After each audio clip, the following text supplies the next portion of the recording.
This is the Whole Care Network.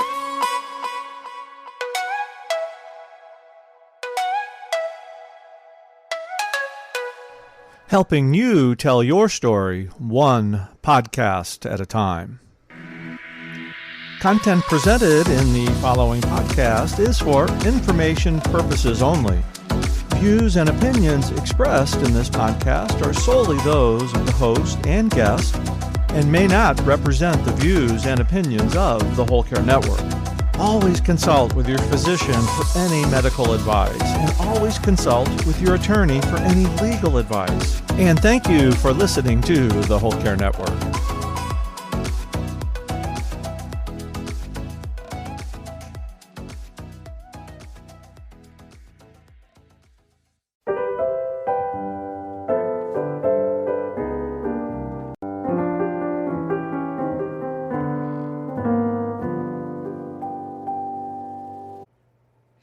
Welcome, everybody. This is A Time to Care the Caregivers podcast. I'm Isabel Melgarejo, your host, and this is our first recorded video podcast. Isn't that fantastic?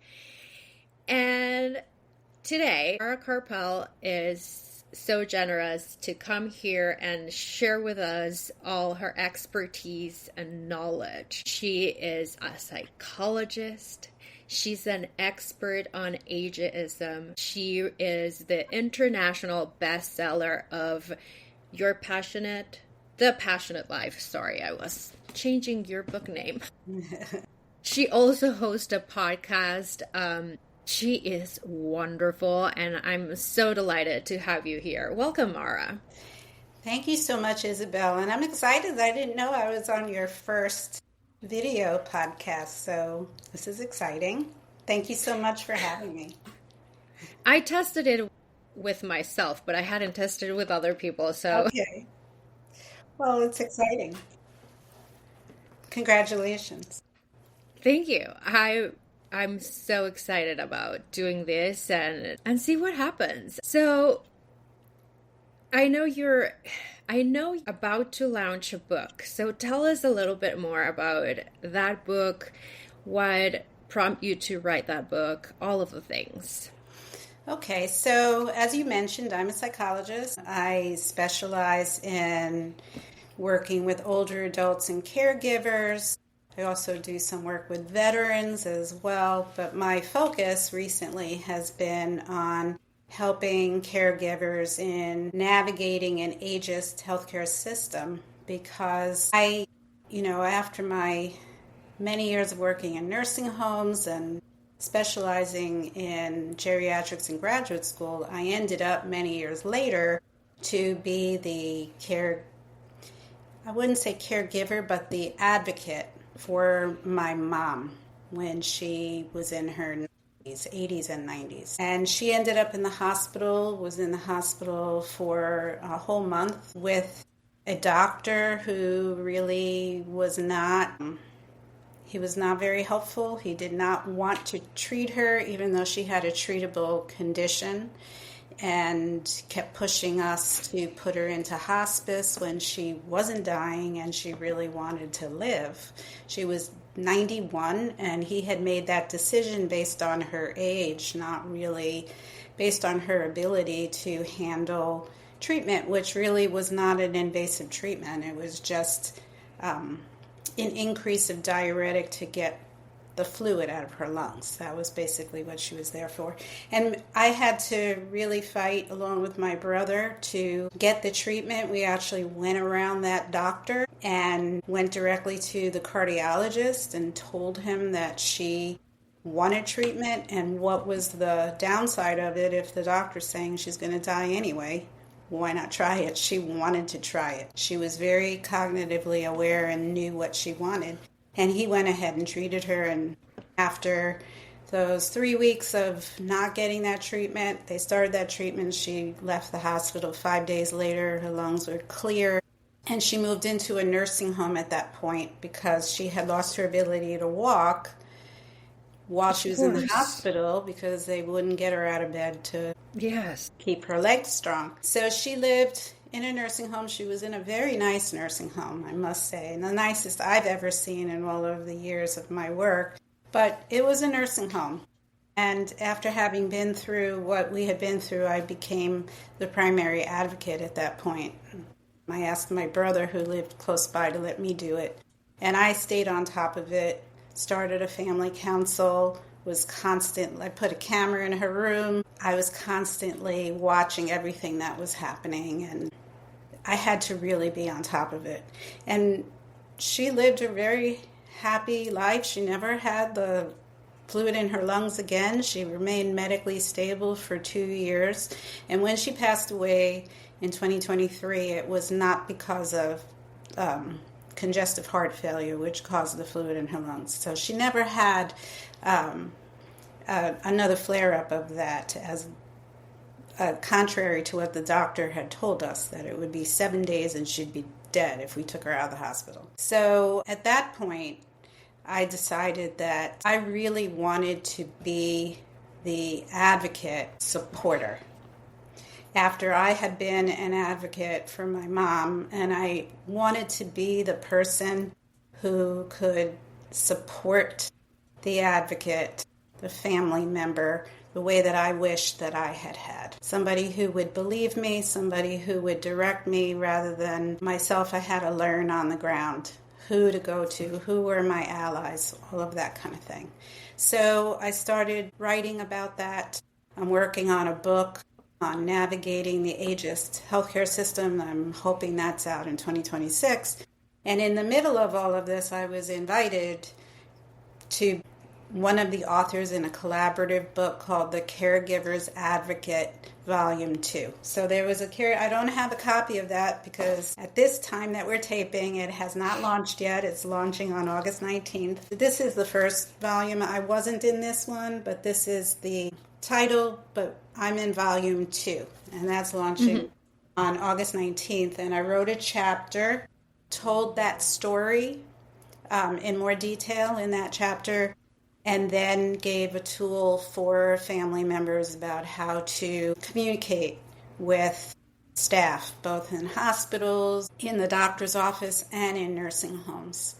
So that is that book. That's launching. By the time this is out and people see this, it will have launched, and it will be available on Amazon in softcover and in Kindle in an ebook. That's so exciting. I'm really excited because I don't think enough people are talking about ageism.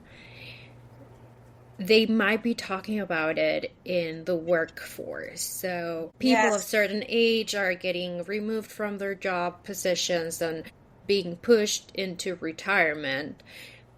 But other than that, we are not conscious that that stigma follow us through life. I was just recently, a couple of days ago, I was talking with my high school friends. We had a very amazing conversation. We were on the phone for 5 hours. Wow. Way into the early morning.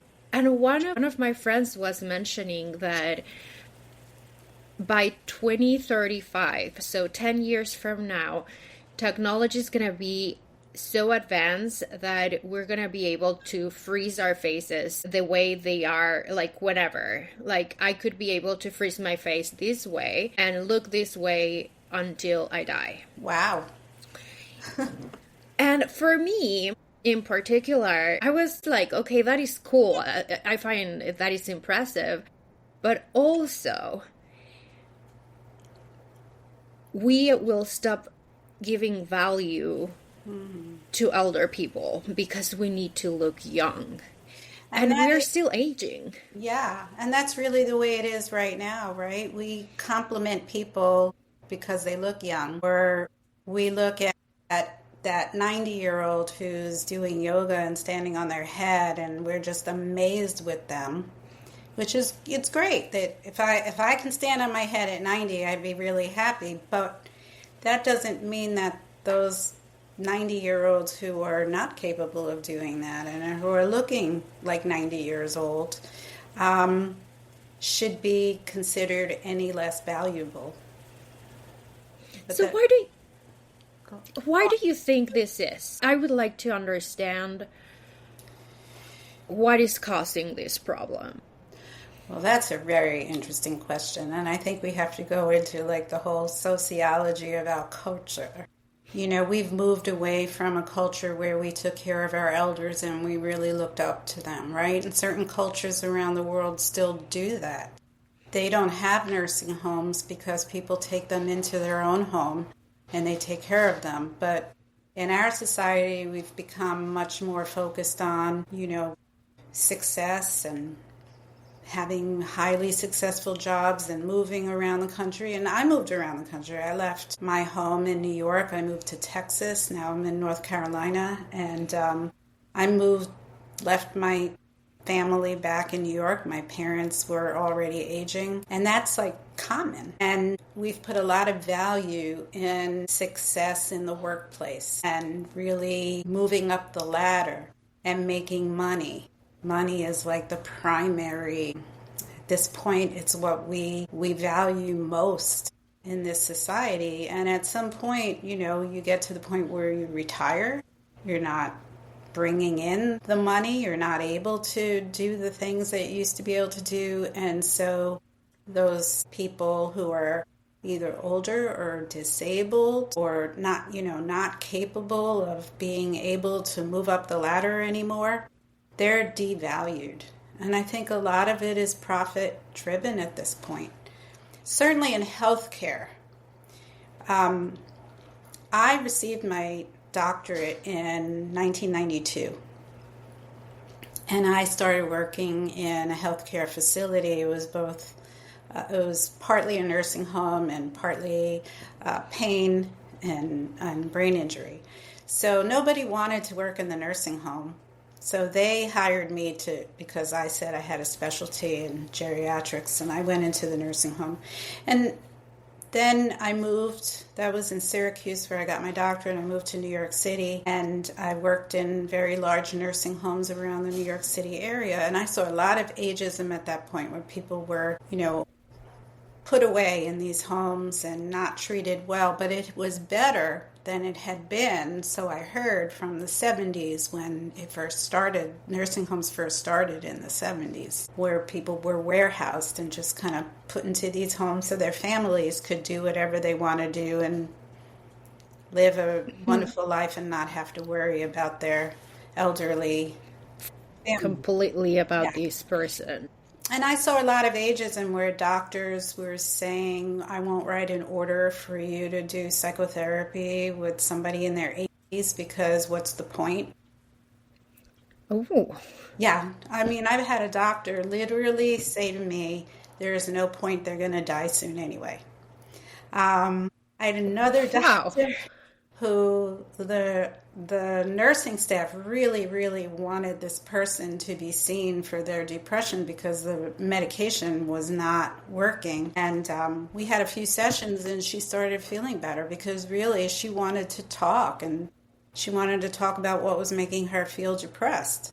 And she started feeling better just from talking. And it was obvious. And so I ran into that doctor at the nursing station, and he said to me, wow, Mrs. X is doing so much better. I guess talking about her toilet training when she was a child is really helping her. So rude. So rude. And I couldn't say anything because Medicare requires that the doctor signs an order when somebody's in a nursing home for me to be able to see them. So I had to keep my mouth shut or I wouldn't get any other orders. But it started improving over time. I started seeing the medical staff, seeing the value in psychotherapy, and people were feeling better. I had a woman who had chronic pain, and her pain was getting better because it was mostly psychological. She was depressed, so she was in pain. I saw another woman who wasn't very old, but I think she was in her 60s. I'm in my 60s, so that's not old. But she had a lot of pain and they couldn't explain it. And when I talked to her, I realized that she was in trauma because she had been in a coma. And nobody ever talked to her about the trauma of having been in a coma. So we did a little bit of trauma work, just one session. and her pain went away. So that doctor accused me of giving her medication when I don't have a license to give medication. I don't give that. He said, you can't give any medication. You're not a medical doctor. You're a PhD. And I said, I didn't give any medication. I talked to her. Nobody asked her how she felt having been in a coma. So I saw, I'm getting a little off the topic, but I saw some improvement. And then I kind of got away myself from working in nursing homes. And after I moved to Texas, I started doing work in assisted living. And then I had a private practice. And it wasn't until my own mother ended up in a nursing home that I was back in that situation.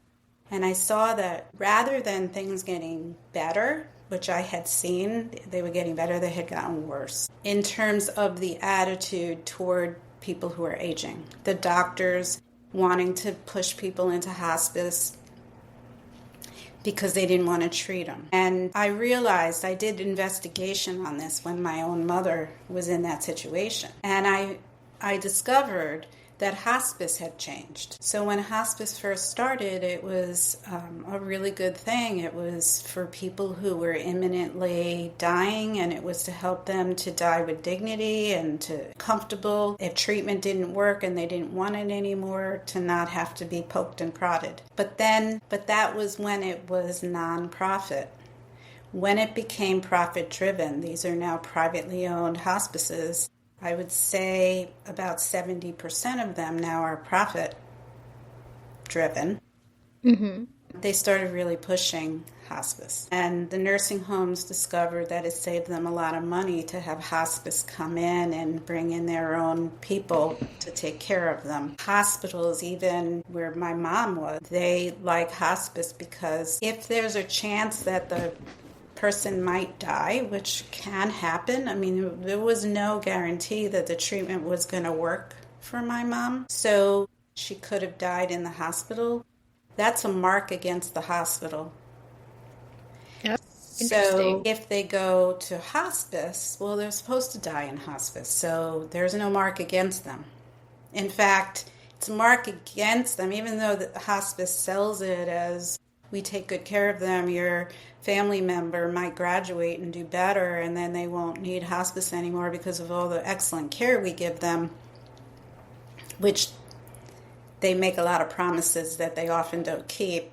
My mom would not have gotten that treatment she needed if she went to hospice. But in fact, if people don't die in hospice within a certain amount of time, it's a mark against the hospice. Because Medicare will start coming and looking and saying you're accepting people that are not appropriate. They weren't really dying. So, and probably this is not a question for you, but do you either graduate people from hospice or help them die faster? That's a very good question, and very controversial for me to say this, but I have met a lot of people who their family member was not dying and they were suddenly lethargic and not wanting to eat, and the hospice wasn't feeding them, and they would tell them that they're dying when in fact they were given very sedating medication and they died.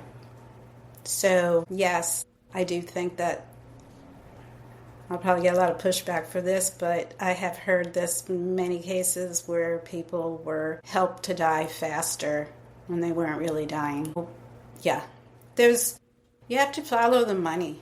So I do recommend, this is not by me, there is a film that just launched on Amazon. I'm in it for a minute and a half telling my mom's story, but it's a 3-part series on Amazon Prime that just launched August 1st. It's called No Country for Old People, and that was created by Susie Singer Carter, and she partnered with Rick Moncastle, who is the former Attorney General that is portrayed in the movie Dope Stick, because he was very active in uncovering what was behind the opiate addiction issue.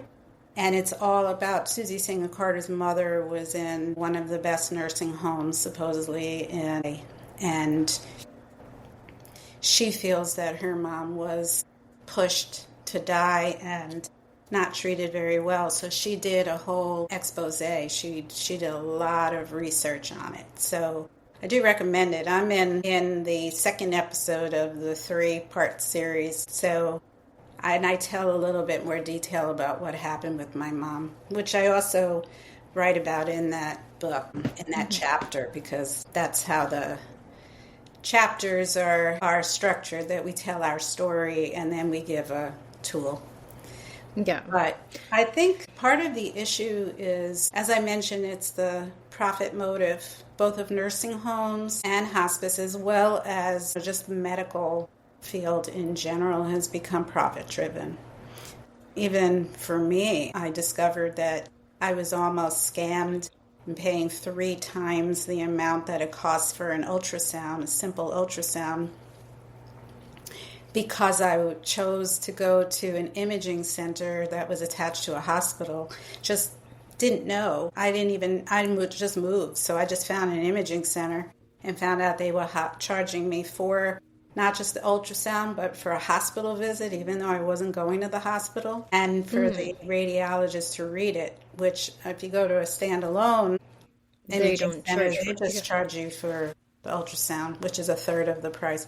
So healthcare has become very profit driven in general, and older people are looked at as a drain on the system. Yes. So they're not valued, and they're treated like they're just, we have to get rid of you because you're draining our money. If you're that 90-year-old who's standing on their head and taking care of themselves, wonderful.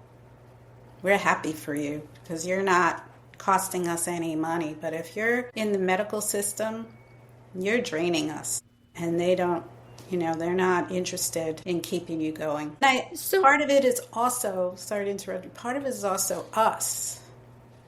We all have that ageist, like you mentioned, your friends talked about, we want to freeze our face so that we look young. Yeah. In our very youth-focused culture. Mm-hmm. We're not looked at as more valuable as we age, when really we gain more wisdom the older we get. I mean, I'm 63, and I think that I know quite a bit more than I did when I was 33. Of course, you gain experiences, and I think people have the same value over time. It's not like you lose or gain value depending on your age. I do think that what we provide to society is different as we age. Mm-hmm. So when we're kids, when we're babies, young people, we're consuming content, we're learning the world, we're acquiring knowledge of how things work one way or another. And then we become productive. We create solutions to problems that we don't even know they exist. And so we're creating, and then we provide wisdom. Mm-hmm. Then we coach these younger people with all the knowledge that we acquired throughout our lives. Absolutely.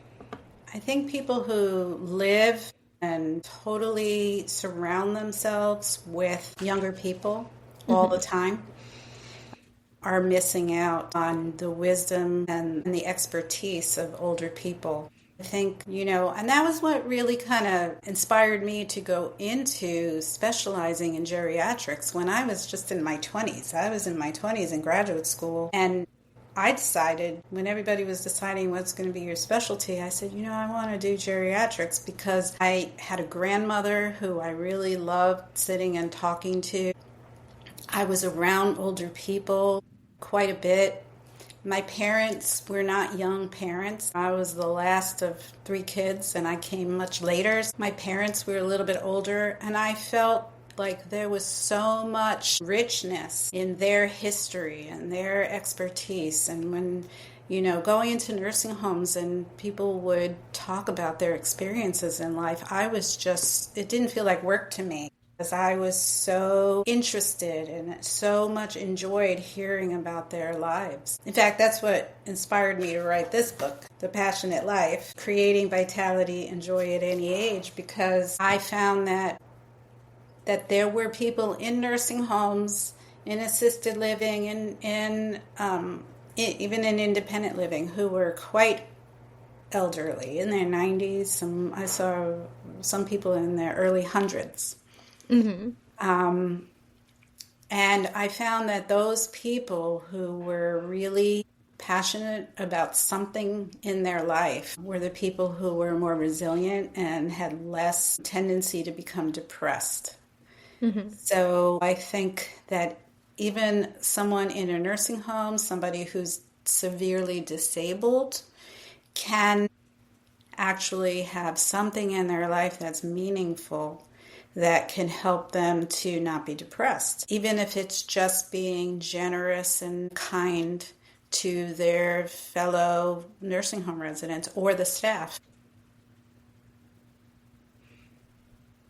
Yeah. Walking into the nursing home, if one of the residents smiled at me and said, "How are you doing today? It's so good to see you," I felt good. Mm-hmm. So they were actually giving me something. They were making my day feel good, and they felt good because they knew that. Yeah. So what are some ways in which people can identify ageism? Well, in the medical system, if a doctor says, well, at your age or at your mom's age, we don't want to do anything. We don't want to do any treatment, that kind of thing. That's a sign of ageism, actually. Because a medical decision should not be based on age, because there is so much diversity in someone's ability to handle treatment and how they're going to respond, how they're going to recover within one age group.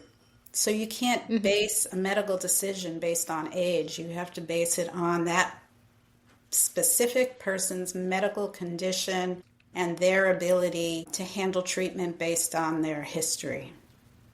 So that's one sign. If someone is in a nursing home and they're just kind of pushed to the side, as I said, my mom was in a good nursing home. She had a lot of really good caregivers, but there were people who filled in who were not so good. And there were times where my mom's request was that between meals, she couldn't walk by herself. She couldn't ambulate by herself. She had to be wheeled to her room. And her request was to go back to her room so she could watch her TV, talk on the telephone, have her cup of water next to her. She had a whole routine. And sometimes she would be left at the table between lunch and dinner. Oh. Or left at the table at dinner until 9 o'clock at night when they went to get her ready for bed. And when I called and said, "Hey, why is my mom still at the dining room table?" "Well, she doesn't go to bed yet."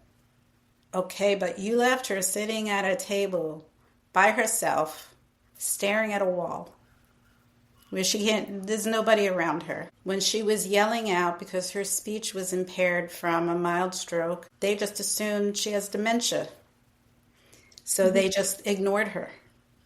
Well, my mom didn't have dementia. She was yelling out because she wanted to go back to her room. And even if someone has dementia, you don't treat them that way." Yeah. So that kind of, just treating people like things, like objects, rather than human beings with the same feelings as you and I, because they're older, that's ageism. Assuming someone has dementia because they might have a speech impairment, that's ageism. There's a view that, they must be demented because they're in their 90s. No, not every older person has dementia.